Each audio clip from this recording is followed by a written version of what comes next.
Cable బిల్లా ఎంత? 400 sir. PhonePe ఉందా? Scanner ఉంది మ్యామ్. అదే మీ ఆవిడ సంపాదిస్తుంటారు, మీరు వంట చేసి పెడుతుంటారు, అంతేగా? డబ్బులు కావాలా, క్లారిటీ కావాలా? డబ్బులే కావాలి. మా ఇంట్లో సంపాదించేది ఆయన, వంట చేసేది నేను.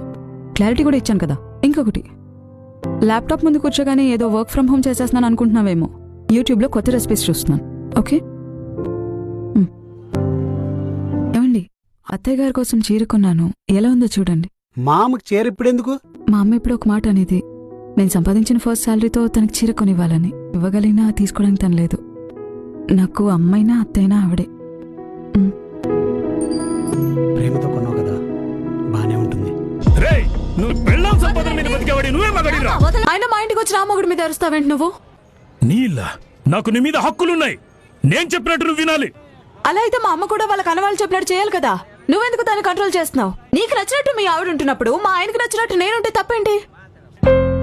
మీరెప్పుడైనా మీ అబ్బాయిని నువ్వేమవ్వాలనుకుంటున్నావురా అని అడిగారా?